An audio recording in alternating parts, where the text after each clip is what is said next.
¿Crees en las maldiciones? ¿Realmente crees que un objeto, o un cuerpo, puede cargar con un resentimiento tan antiguo que se convierte en una fuerza mortal, capaz de atravesar milenios para vengarse? La mayoría de la gente diría que no. Pero eso es porque la mayoría de la gente nunca ha estado en una habitación fría y silenciosa, mirando a la muerte de 5000 años a los ojos. Antes de continuar, suscríbete al canal para no perderte ningún capítulo de esta historia y comenta aquí abajo desde qué ciudad estás viendo. Quiero ver hasta dónde puede llegar el eco de este relato. Mi nombre, o mejor dicho, el nombre que la historia me ha dado, es Dr. Rainer Henn. Para mí, el mundo siempre fue un lugar de hechos, de causas y efectos. Soy un patólogo forense. Lidio con la verdad que la carne y los huesos nos cuentan después de que el espíritu se ha ido. Mi universo está hecho de acero inoxidable, luces frías y la lógica irrefutable de la ciencia. La superstición es una enfermedad de la mente, una debilidad para la que no tenía tiempo. Al menos, eso es lo que creía antes de septiembre de 1991. La llamada llegó en una mañana gris, un zumbido de excitación profesional en el teléfono. Un cuerpo encontrado en los Alpes de Ostal, en la frontera entre Austria e Italia. Al principio, parecía otro caso trágico, un alpinista moderno que sucumbió al hielo. Pero las palabras de mi colega eran vacilantes, llenas de una admiración incrédula. Rainer, dijo, no lo vas a creer. No es uno de los nuestros. Creo que es antiguo, muy antiguo. La curiosidad, la ambición científica, latió en mí. Era el descubrimiento de toda una vida. Cuando lo vi por primera vez, acostado en mi mesa de metal, el aire pareció congelarse por una razón distinta a la temperatura. Él era Otzi, el hombre de hielo. La piel de cuero tensada sobre los huesos, los dientes gastados, los enigmáticos tatuajes que cubrían su cuerpo arrugado. No era solo un cuerpo, era un portal. El peso de 53 siglos estaba allí, en esa habitación, y por un instante, tuve la inquietante sensación de que no éramos nosotros quienes lo observábamos. Era él quien nos observaba, con sus ojos vacíos y eternos. Uno de los primeros hombres en tener contacto directo con él en el lugar del descubrimiento fue Günther Messner, un alpinista experimentado y renombrado. Lo recuerdo en el laboratorio, sus ojos brillando con una fascinación casi febril. Daba vueltas a la mesa, describiendo la posición exacta en la que encontró el cuerpo, la majestuosidad silenciosa de la montaña. Había una reverencia en su voz, pero también algo más, una especie de orgullo posesivo, como si no solo hubiera despertado un cuerpo, sino a un rey dormido. Pocos días después, llegó la primera noticia, fría y cortante como el viento de los Alpes. Günther Messner estaba muerto. No en un accidente de coche ni por una enfermedad súbita en su casa. Murió durante una tormenta de nieve, cayendo por una grieta en la misma montaña, casi en el mismo lugar donde su hermano había muerto años antes y donde él mismo había encontrado a Otzi. Una coincidencia, dijeron todos. Una terrible y trágica coincidencia. Pero para mí, pareció una respuesta. Una ficha de dominó cayendo en silencio. Aparté el pensamiento, guardándolo en el fondo de mi mente lógica. Era el luto, el shock. Volví a mi trabajo, el único refugio que conocía. Necesitaba catalogar los artefactos encontrados con el cuerpo, cada uno una maravilla en sí mismo. Tomé el hacha de cobre, su hoja increíblemente preservada, todavía afilada al tacto. En el preciso instante en que mis dedos tocaron el metal frío y antiguo, la luz principal de mi laboratorio parpadeó 2 veces y se apagó, dejándome en la más completa oscuridad, a solas con el hombre silencioso que vino del hielo. La oscuridad era total, absoluta. El zumbido reconfortante del equipo de laboratorio, la banda sonora de mi vida, desapareció, reemplazado por un silencio pesado y antiguo. Mi primer pensamiento, el del científico, fue un simple corte de energía. Un disyuntor sobrecargado, tal vez. Pero el timín, La perfecta simultaneidad con mi toque en el hacha de cobre era una arista afilada en mi mente lógica. El frío en la habitación pareció intensificarse, ya no era el frío estéril de la refrigeración, sino algo más antiguo, más intencional. Mis manos, que por profesión debían ser firmes, temblaron ligeramente mientras buscaba la linterna de emergencia en el cajón. El haz de luz cortó la oscuridad, pintando formas alargadas y extrañas en las paredes. Pasé la luz por las mesas de acero, por las herramientas, y luego, inevitablemente, apunté hacia él. Bajo la luz solitaria y directa de la linterna, el rostro de Otzi parecía diferente. Las sombras danzaban en sus facciones, y por un segundo de puro terror, juré que el rictus de su boca se había torcido en una sonrisa hueca y sabionda.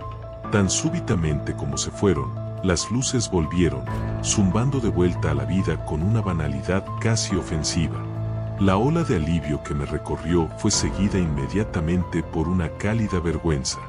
¿Miedo a la oscuridad, Rainer? Patético. Cableado viejo, un pico de tensión, nada más. Coloqué el hacha de nuevo en la bandeja con un cuidado que rozaba la reverencia, una renuencia irracional a tocarla de nuevo. Decidí que era suficiente por esa noche.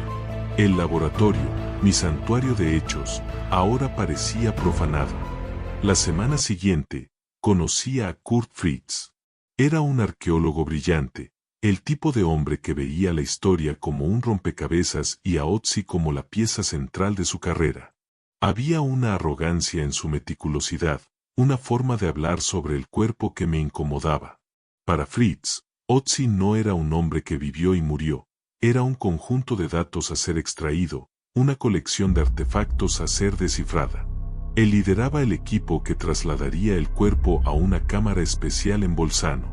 Estuve presente durante la preparación para el transporte, observando al equipo de Fritz trabajar. Recuerdo verlo manipular el cuerpo con una brusquedad clínica, girándolo para fotografiar un ángulo específico sin la menor ceremonia. En un momento dado, mientras ajustaba el sudario de transporte, Fritz hizo una broma sobre cómo el viejo no parecía muy feliz con la mudanza. El chiste quedó suspendido en el aire helado de la habitación, pesado y sin gracia, y sentí un escalofrío recorrer mi espina dorsal. Era como burlarse de una tumba. Unas semanas después, estaba en mi despacho cuando sonó el teléfono. Era sobre Kurt Fritz.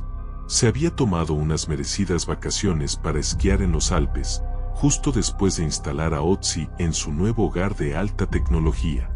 Era un esquiador experimentado, estaba en una pista que conocía como la palma de su mano. Pero la montaña, al parecer, tenía otros planes. Una avalancha, una fuerza de la naturaleza, otra coincidencia. Pero el patrón ahora se dibujaba en mi mente con una claridad terrible. Un patrón escrito en nieve y hielo. Estoy en mi despacho ahora, mirando las dos fichas una al lado de la otra. Messner, Fritz. Ambos hombres de la montaña. Ambos tuvieron un contacto íntimo, casi irrespetuoso, con el cuerpo. Ambos muertos en la misma cordillera que un día fue el hogar de Otzi. El teléfono suena de nuevo, arrancándome de mis pensamientos. Es Rainer Olsl, el periodista. Él filmó toda la recuperación de la momia, hizo un documental completo. Su voz en el teléfono es tensa, casi un susurro. Doctor, dice, tiene que ver la filmación. Hay algo en la cinta. Algo que no estaba allí cuando filmamos. La voz de Rainer Olsl en el teléfono era el sonido de un hombre ahogándose. Sentí un frío recorrer mi cuerpo, un escalofrío de vacilación que me era completamente ajeno. Una parte de mí, la parte científica, necesitaba saber. Necesitaba ver. Pero una parte nueva, una parte primitiva y asustada, gritaba que colgara el teléfono y olvidara esa conversación. Acepté encontrarme con él, por supuesto. La curiosidad profesional venció al miedo. Pero al decir sí, sentí como si estuviera firmando un contrato con algo que no comprendía. Me recibió en su estudio de edición, un lugar que normalmente bullía con la energía de la creación, pero que ahora parecía un mausoleo. Olsl estaba irreconocible, pálido, con profundas y oscuras ojeras. Sus manos temblaban tanto que apenas podía insertar la cinta en el reproductor de video. El periodista seguro y elocuente que conocía había desaparecido, reemplazado por un hombre atormentado, un hombre que parecía haber mirado demasiado tiempo una pantalla y haber visto el abismo devolverle la mirada. Las primeras imágenes en la pantalla eran familiares. El helicóptero zumbando contra el cielo azul de los Alpes, el equipo de rescate moviéndose con cuidado por el glaciar, el trabajo lento y meticuloso de liberar el cuerpo de su tumba de hielo. Todo estaba exactamente como lo recordaba de aquel día. Por un momento, sentí una punzada de impaciencia, casi de irritación. Olsl estaba simplemente agotado, estresado, viendo cosas. La mente juega malas pasadas, me dije a mí mismo, es un mecanismo conocido. No mire el cuerpo, susurró Olsl, su voz ronca. Mire su sombra. La sombra proyectada en el hielo. Detuvo la cinta, rebobinó unos segundos y le dio al play de nuevo, esta vez a cámara lenta. Me incliné hacia la pantalla, mis ojos enfocados no en la momia, sino en la mancha oscura que proyectaba sobre la superficie blanca y brillante del glaciar. El sol alpino era fuerte, creando contornos nítidos. Todo parecía perfectamente normal, perfectamente físico. Y entonces lo vi. Era un detalle minúsculo, un abrir y cerrar de ojos y te lo perderías. Mientras uno de los miembros del equipo pasaba cerca del cuerpo, la sombra de Otzi en el hielo no se comportó como debería. Por una fracción de segundo, se distorsionó, se estiró de una manera que desafiaba las leyes de la óptica. Una forma oscura, como una mano alargada, pareció extenderse en dirección al hombre vivo antes de volver a su forma normal. Era imposible. Una anomalía en la cinta. Un reflejo de luz. Tenía que ser eso. Me quedé sin palabras. Le pedí que lo pusiera de nuevo. Y de nuevo. Cada vez, la misma ondulación imposible. La sombra se movía. Olsl confesó, con la voz entrecortada, que no había dormido bien en semanas. Desde que lo encontró, tenía pesadillas con la misma sombra deslizándose por las paredes de su habitación. Me dijo que se estaba muriendo. Un tumor cerebral, diagnosticado días después de descubrir la anomalía. Creía que la maldición era real, y que verla era tan peligroso como tocar la momia. Con manos temblorosas, me entregó la cinta. Usted es un hombre de ciencia, dijo. Descubra qué es esto. A mí no me queda tiempo. Pocos días después, recibí la noticia de la muerte de Rainer Olsl. Ahora estaba solo, el guardián de una cinta de video que contenía una imposibilidad. Esa noche, incapaz de dormir, puse la cinta en mi reproductor de video. Mientras la escena de la sombra retorciéndose pasaba en mi televisor, oí el sonido claro y nítido de una tabla del suelo crujiendo fuera de la puerta de mi habitación. Vivo solo. El sonido de la madera crujiendo me heló la sangre en las venas. Todo mi cuerpo se tensó, paralizado en mi sillón. El cerebro, mi herramienta de vida, gritaba pidiendo explicaciones lógicas. El asentamiento natural de una casa vieja. El viento. Una rama de árbol golpeando la pared exterior. Pero mi instinto, una parte de mí que había reprimido durante décadas, sabía la verdad. No era nada de eso. El silencio que siguió al crujido fue peor que el sonido. Era un silencio expectante, un silencio que contenía una presencia. Con un esfuerzo de voluntad que pareció durar una eternidad, mi pulgar encontró el botón de pausa en el control remoto. El bajo zumbido del videocasete era ahora el único sonido en el mundo. Mis ojos estaban fijos en la puerta de la habitación, una frágil barrera de madera que de repente parecía la última defensa entre el abismo y yo. Contuve la respiración, escuchando con tal intensidad que podía oír la sangre latiendo en mis oídos, un tambor frenético contra el silencio invasor que venía del pasillo. Era mi imaginación. Tenía que serlo. Estrés, falta de sueño, la cinta maldita de Olsl. La mente humana es una narradora de historias nata, me repetía a mí mismo como un mantra. Me levanté, con las piernas temblorosas y débiles. Cada paso hacia la puerta era una batalla contra la creciente marea de pavor. Mi mano se extendió hacia el pomo, y el metal frío bajo mis dedos me recordó instantáneamente el tacto del hacha de Ötzi, un frío que venía de un tiempo muy, muy antiguo. Abrí la puerta de golpe. El pasillo estaba vacío, oscuro, completamente inmóvil. Una oleada de alivio tan fuerte me golpeó que casi me mareo. Me sentí como un idiota, un científico de renombre, asustado por fantasmas en su propia casa. Estaba a punto de cerrar la puerta y reírme de mi propia estupidez cuando mis ojos captaron algo en el suelo. Justo en el borde de la alfombra, a pocos centímetros del umbral de mi puerta, había una pequeña mancha húmeda y oscura que brillaba débilmente con la luz que venía de la habitación. Mi curiosidad médica superó al miedo. Me arrodillé, la rodilla crujiendo en el silencio. Toqué la mancha con la punta del dedo. No era solo agua. Era espesa, casi aceitosa, y helada. Increíblemente helada. Era agua de deshielo. ¿Pero cómo? Las ventanas estaban cerradas. No había tuberías en esa parte del techo. Era un charco de agua de glaciar que se había materializado de la nada, justo en la entrada de mi habitación. Una tarjeta de visita dejada en la oscuridad. Al día siguiente, llegó la cuarta noticia, mientras intentaba desesperadamente racionalizar el charco que se negaba a evaporarse. Helmut Simon, el turista alemán que, junto con su esposa, encontró el cuerpo de Ötzi.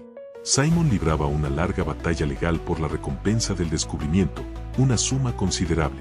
La noticia decía que salió a caminar solo, exactamente en la misma cordillera donde encontró a la momia, y simplemente no regresó. Estaba desaparecido. Una historia terriblemente familiar. 8 días después, encontraron el cuerpo de Helmut Simon. Se había caído desde una altura de 100 metros, encontrado congelado bajo una capa de nieve y hielo, en una imitación cruel y macabra de la misma momia que lo hizo famoso. La red se estaba cerrando. No eran solo los científicos. Era cualquiera que hubiera perturbado, cualquiera que se hubiera beneficiado. Esa noche, en casa, sonó mi teléfono. Un número bloqueado. Contesté. Al otro lado de la línea, una voz débil, distorsionada por la estática, susurró en un idioma que nunca había oído. Era un dialecto antiguo y gutural, y detrás de él, podía oír el sonido inconfundible del viento aullando en la cima de una montaña.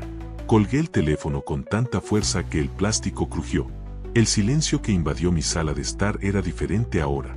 No era un silencio vacío, sino un vacío lleno del recuerdo de aquella voz. La estática, el sonido del viento, las palabras guturales. Me sentí observado. No solo por algo en mi casa, sino por la propia montaña, como si su pico rocoso tuviera un ojo y estuviera fijo en mí, atravesando cientos de kilómetros de valles y ciudades, directamente a través de la línea telefónica. Mi mente científica entró en pánico, buscando explicaciones. Una broma de pésimo gusto. Alguien encontró mi número y usó una grabadora. Pero la voz no era solo un idioma que no conocía. Parecía estructuralmente más antigua, una vibración que resonaba en mi pecho más que en mis oídos. Y el viento era idéntico al de la cinta de Olds, un sonido que ahora conocía íntimamente. Era el sonido de aquel lugar. El sonido de su tumba. La paranoia comenzó a arraigarse en mi alma. Empecé a ver patrones en todo. La condensación en la ventana del baño parecía formar los mismos diseños que los tatuajes de Ötzi. El susurro de las hojas en mi jardín por la noche sonaba como los susurros que oí por teléfono. Dejé de contestar llamadas de números desconocidos. El sueño, que debería ser un refugio, se convirtió en un tormento, lleno de pesadillas de paisajes congelados y la sensación constante de ser cazado por algo que nunca veía. Entonces, llegó la quinta muerte. Esta fue más sutil, más insidiosa.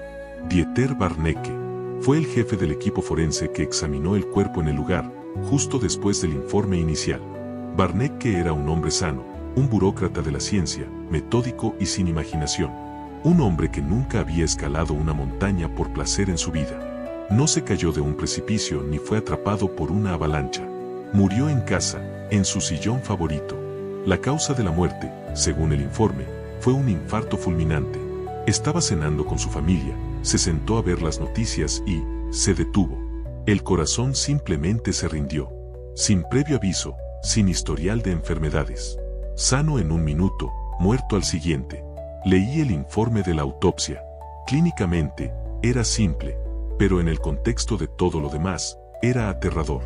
La maldición no necesitaba escenarios dramáticos. A veces, solo extendía la mano hasta tu pecho y apretaba.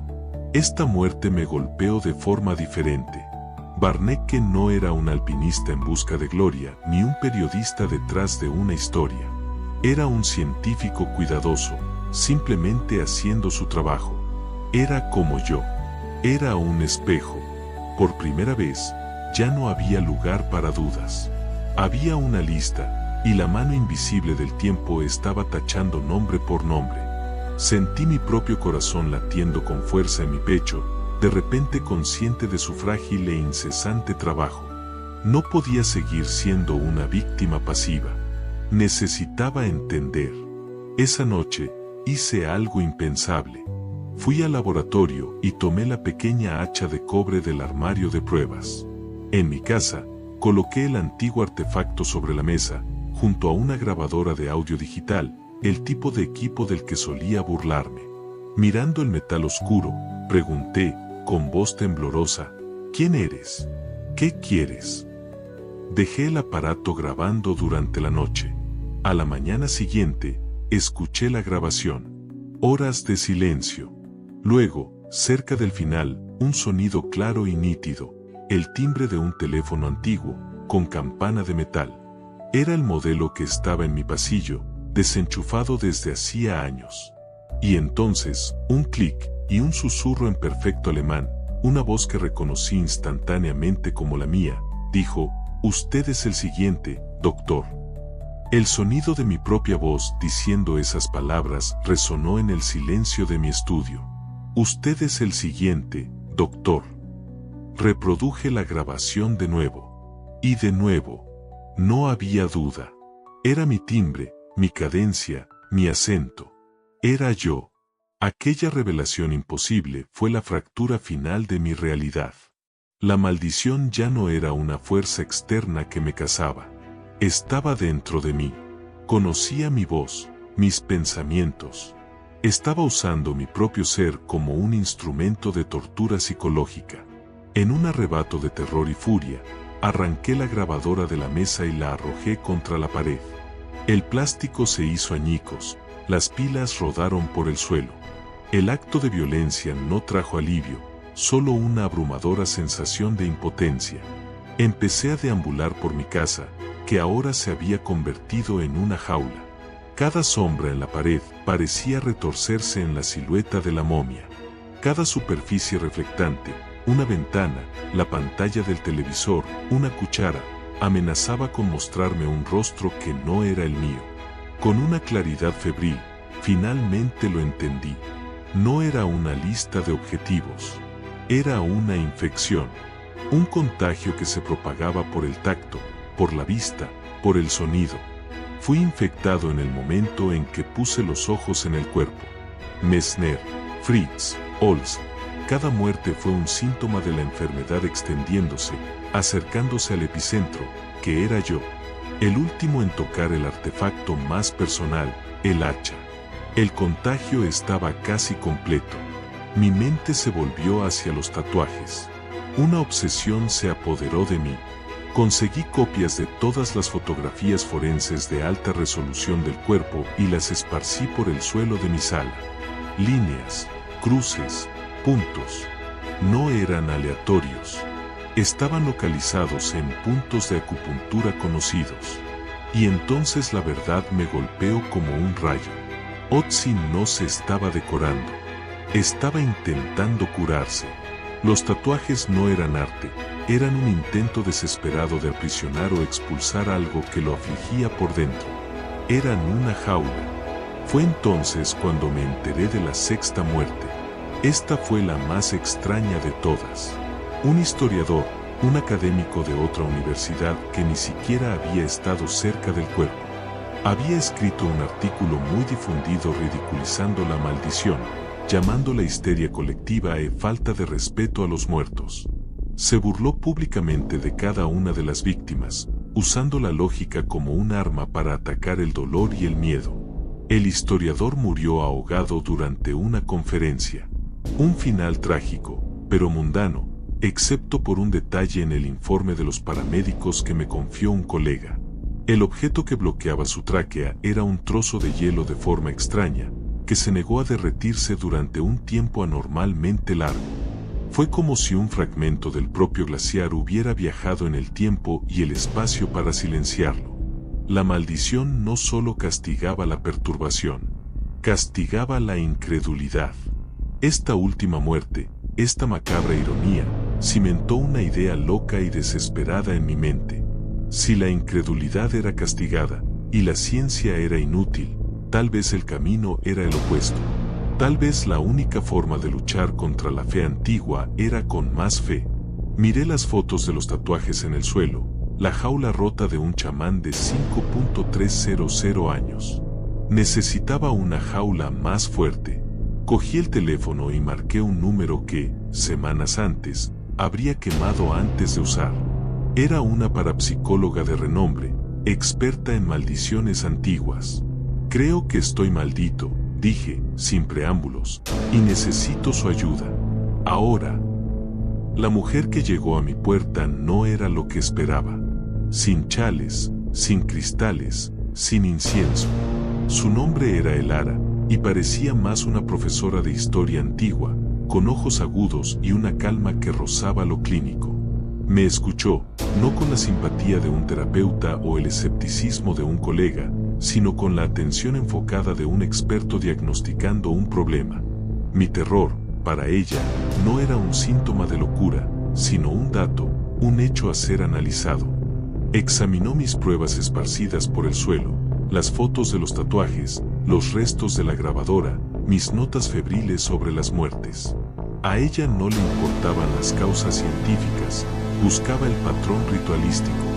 No es aleatorio, doctor, dijo, su voz tranquila y firme. Cada muerte es una respuesta a un pecado contra lo sagrado. La codicia, de Helmut Simon. La ibris, de Kurt Fritz. La revelación, del periodista. La burla, del historiador. Cada uno fue castigado según su ofensa. Le pedí que mirara el hacha.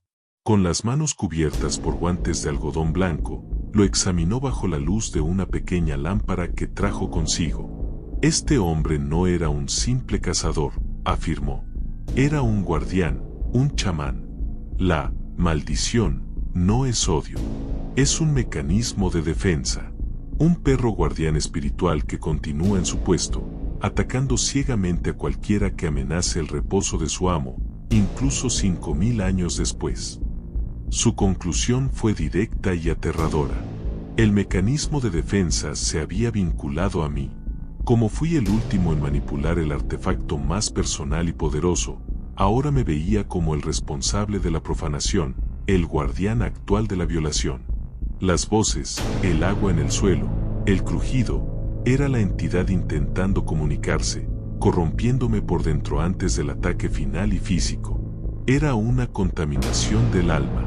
Su solución fue igualmente directa. Un ritual de transferencia y apaciguamiento. No podíamos destruir a la entidad. Tendríamos que convencerla de que la amenaza había pasado y darle algo nuevo que proteger. El ritual, según ella, debía tener lugar en un lugar que fuera a la vez científicamente estéril, mi mundo, y espiritualmente cargado por la presencia del chamán. Solo había un lugar posible, mi laboratorio, donde Otzi y yo nos encontramos por primera vez.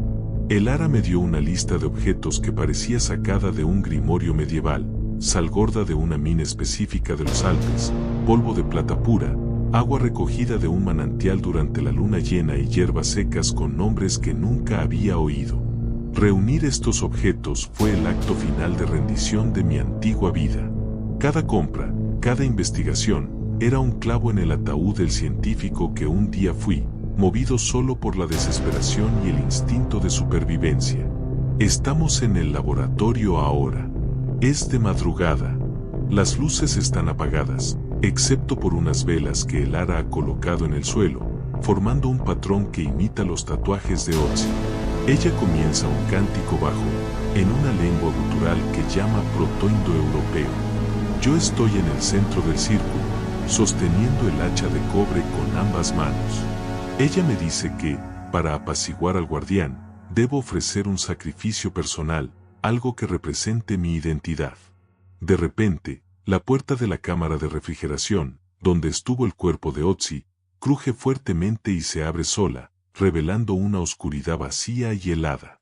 Y desde dentro de esa oscuridad, oímos un sonido claro y único, un paso, lento y pesado, en un suelo de metal.